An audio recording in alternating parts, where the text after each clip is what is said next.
Sveiki, čia Gintarė iš Tavo Sveikata LT.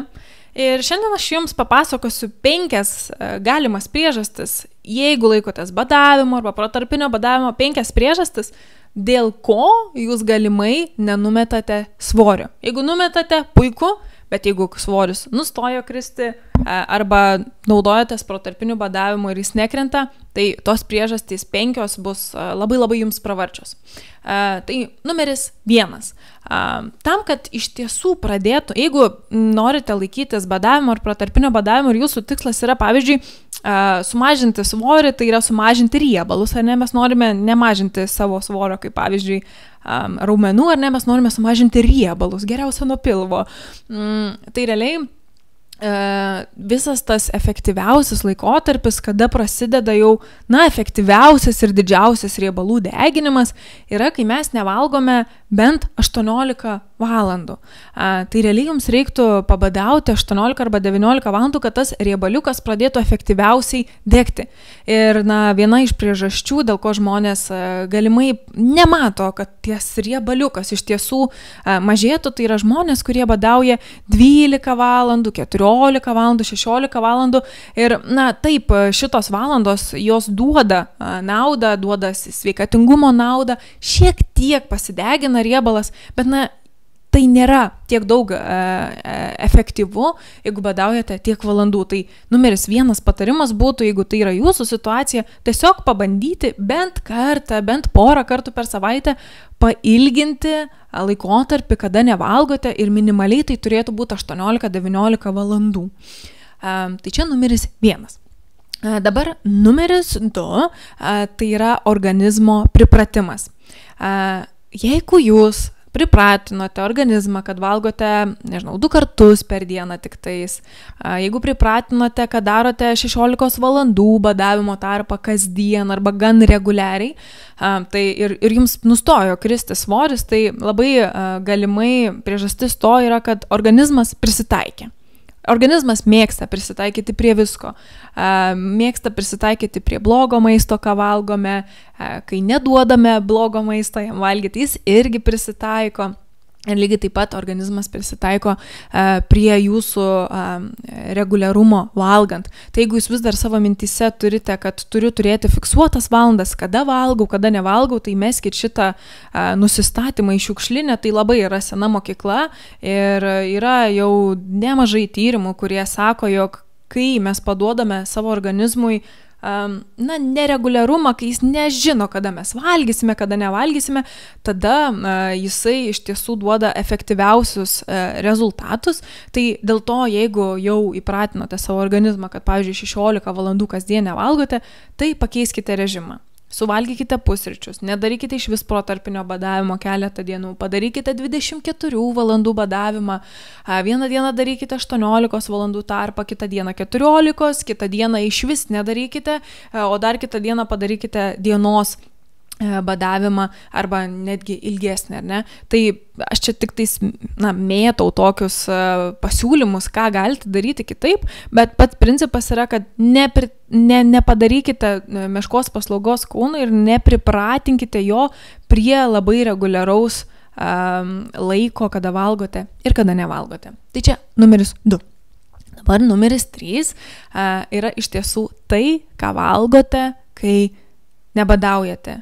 Taip, badavimas, jeigu lygintume, čia iš mokslo perspektyvos, ar ne, tikrai yra tyrimų, kurie lygina, kai valgo žmonės tą patį ir turi ten ilgesnį badavimo laiką, ir tie, kurie visai jo neturi, ar ne, net jeigu jie valgo tą patį maistą, tiek pat kalorijų, faktas, tie, kurie daro protarpinį badavimą, turės visada geresnius rezultatus tiek sveikatos atžvilgių, tiek svorio arba riebalų deginimo atžvilgių.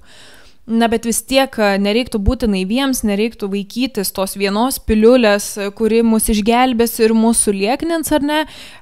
Vis tiek reikia atkreipti dėmesį į tai, ką valgote, kai nebadaujate, kai yra laikas valgyti, ar ne? Jeigu, pavyzdžiui, jūs vartojate labai daug angliavandenio, angliavandenis jisai yra numeris 1 priežastis, kuris sukelia pas mus organizme insuliną.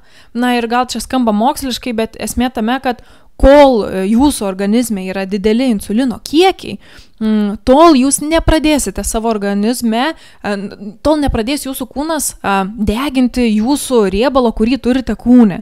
Tai realiai, jeigu jūs darote protarpinį badavimą, bet kai yra valgymo langas, prisivalgote daug makaronų, duonos, bandelių, pyragų, tortilijų, ar ne, viskas, kas yra miltai arba vaisių daug užvalgot, tai, na, rezultato pozityvaus riebalo deginimo efekto nereikėtų tikėtis, jis gali būti, bet nereikėtų tikėtis. Tai esmė tame, kad atkreipkite dėmesį, ką valgot, kai nebadaujate, ir jūs turėtumėte valgyti tikrą maistą, tokį, kurį galite pasigaminti patys, kuris yra neapdirbtas, kiek įmanoma labiau, jis turi būti organiškas, ekologiškas.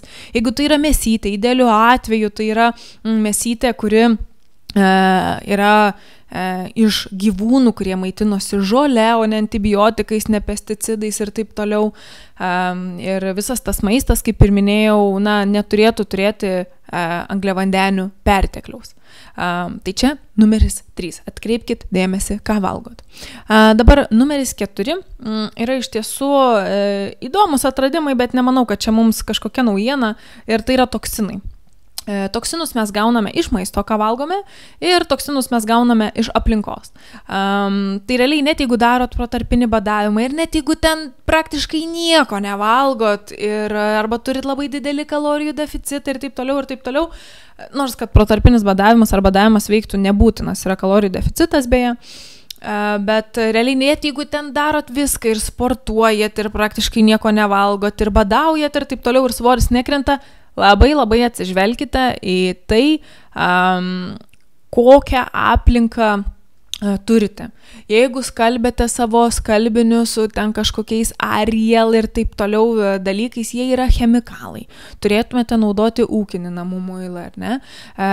Tam, kad toksinus, tam, kad mažintumėte toksinų kiekį. Kokius rūbus nešiojate, pasižiūrėkite kokią patalynę pas jūs, pasižiūrėkite, kiek daug maisto laikote arba turite plastikiniuose indeliuose, maišeliuose ir taip toliau. Ar namuose nėra pelėsio, kokiam užterštume šiaip gyvenate, ar vanduo jūs pas jūs namie, kokios kokybės ar ne. Ir na, visi šitie dalykai, jie yra aplinkos toksinai, na ir jeigu jūs savo organizmo nedetoksifikuojate nuo šių toksinų, jeigu jų turite nemažai, labai galimas variantas, kad jums svoris nekrenta dėl to, kad jūs gyvenate toksiškoje aplinkoje. Tai čia numeris 4. Ir numeriukas 5, kodėl, kas liečia protarpinį badavimą, jums nekrenta svoris, tai yra galimai, kad kol badaujate, kur yra badavimo laikotarpis, jūs iš tiesų nebadaujate pilnai. Ką turiu omeny?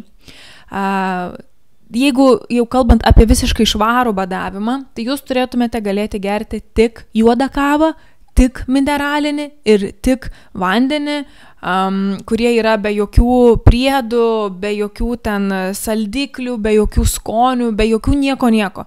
Tik šie dalykai.